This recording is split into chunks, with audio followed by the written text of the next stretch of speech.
ဒီနေ့ကောင်းစဉ်လေးတိုင်းပေါ့ဗျာနော်ဗင်နီဇွဲလားမှာသမ္မတမော်ဒူရိုကိုတခါတည်းအမေရိကန်ကနေပြီးတော့ဂျက်ကလင်းကကလစ်ဖမ်းတယ်လို့ပဲဝင်ဖမ်းသွားပါတယ်ဒါနဲ့ပတ်သက်ပြီးတော့လည်းမတူကွဲပြားတဲ့အမြင်တွေရှိတယ်ပေါ့ဗျာနော်နောက်ထပ်ပို့ပြီးတော့စိုးရင်ရတာပါလဲဆိုတော့ကျွန်တော်တို့မြန်မာနိုင်ငံရဲ့ဦးမင်းအောင်လိုင်းကိုလည်းဒါမျိုးကံကြမ္မာတွေကြုံလာရနိုင်တယ်ဆိုပြီးတော့ဖြစ်စေခြင်းတဲ့အခြေအနေမျိုးတွေအထီကိုလူတော်တော်များများပေါ့နော်ညှော်လင့်နေတဲ့အတိုင်းတိုင်းလည်းရှိတယ်ဒါနဲ့ပတ်သက်ပြီးတော့လည်းကျွန်တော်တို့သူသိကိုသိပေါ့ဗျာနော်ကျွန်တော်အမြင်ခင်ဗျားတို့အမြင်ကျွန်တော်တို့အတူတူကဆွေးနွေးပြောဆိုအောင်နော်မင်္ဂလာပါဘယ်သူတွေရှိကြလဲအသေးလေးပုတ်ပေးပါအောင်အဲ့တော့ဒီကိစ္စမှာလေတစ်ဖက်ကကြည့်တော့လေဝမ်းသာပျော်ရွှင်နေတဲ့သူတွေတပုံကြီးဗျာနော်သူ့နိုင်ငံထွေးမှာကိုပဲကြည့်ပါအောင်တခါလေဝမ်းသာနေကြတယ်ပျော်ရွှင်နေကြတယ်နိုင်ငံတကာမှာကြောင့်လည်းသူ့နိုင်ငံသားတွေကလည်းပျော်ရွှင်နေကြတယ်အော်မော်ဒူကိုထစ်တဲ့သူပေါ့နော်နေပြီးမုန်းတဲ့သူတော်တော်များပါလားပေါ့နော်အဲ့တော့ဒီပေါ့ဆန္ဒထွက်ပြတဲ့သူတွေအားလုံးကလည်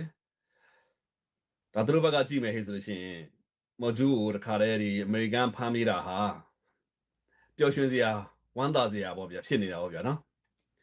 ်ဒါနဲ့ပတ်သက်နိုင်ငံတကာခေါင်းဆောင်တွေအားကြားထဲမှာတင်မယ်လေးနော်နည်းနည်းလေးမတူကွဲပြားတဲ့အမြင်တွေရှိနေပါတယ်မင်္ဂလာပါမင်္ဂလာပါအဲ့တော့ကျွန်တော်တို့ကတော့နှစ်ဖက်ကြည့်ကျင်တယ်ဗျာကျွန်တော်ဖြစ်ကလည်းစိုးတာကလေပြဿနာတစ်ခုကျွန်တော်သူ့ဘက်ကိုယ့်ဘက်စာနာတတ်တဲ့အမြင်လေးနဲ့ကြည့်ရမှာဗျာတလားအဲ့တော့အခုမော်ဂျူကသူသာကောင်းတဲ့သူတယောက်ပေါ့နော်ဆိုလို့ရှိရင်တော့အခုသူဖမ်းခံရနေပြီးတော့သူ့နိုင်ငံသားတွေတော်တော်လေးဒေါသအထွက်ပေါက်ကွဲမိကြမှာအမှန်ပဲနော်အဲ့တော့ तू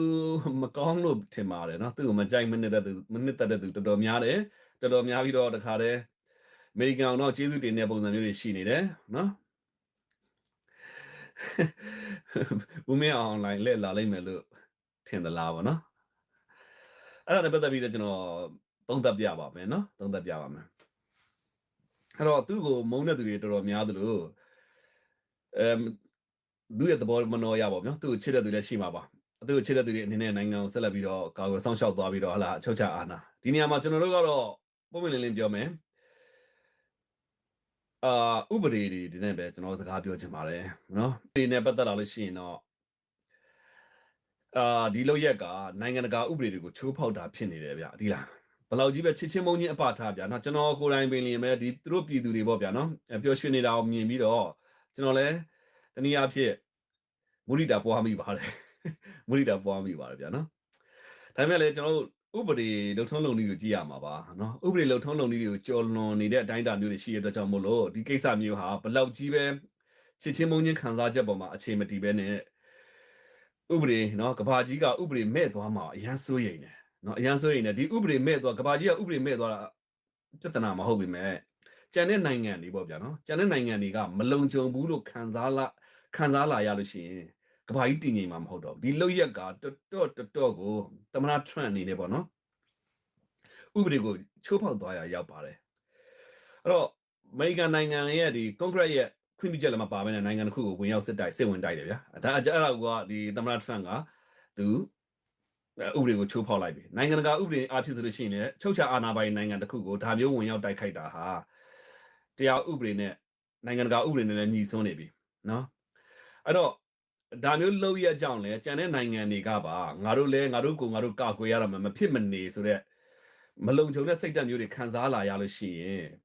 သူတို့လည်းလုံခြုံရေးကိုတိဆောက်လိုက်မယ်ကျွန်တော်တို့မှာဘာလုံနေလဲငါတို့နိုင်ငံတွေမှာဘာလုံနေသလဲဆိုတဲ့အမြင်ပေါ့ဗျာနော်အဲ့ဒီမှာနျူကလ িয়ার လက်နက်ပိုင်ဆိုင်အောင်စူးစမ်းတာမျိုးတွေနော်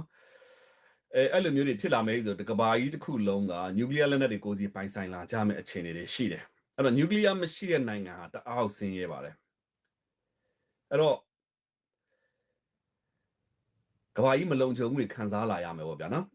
်မတရားမှုတစ်ခုကိုနော်ဥပဒေကိုလည်းညီစွန်းတဲ့အရာတစ်ခုကိုချစ်ချင်းမုန်းချင်းကြောင့်ကျွန်တော်အာမပေးသင့်ဘူး။ဘာကြောင့်လဲဆိုတော့ရာဟာဥပဒေအခုလိုမျိုးဒီလိုမျိုးပေါ့နိုင်ငံကြီးတနိုင်ငံကနော်ဥပဒေကိုကျော်လွန်ပြီးဆောင်ရွက်ခြင်းဟာဒါကတရားမဝင်ကျူးကျော်တိုက်ခိုက်ခြင်းပါပဲနော်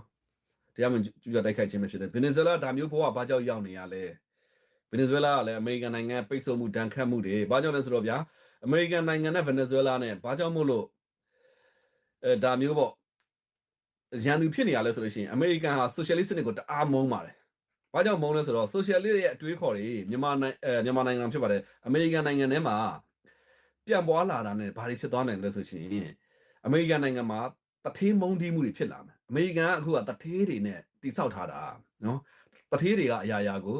ချုပ်ကင်ထားတာဖြစ်တယ်မင်္ဂလာပါ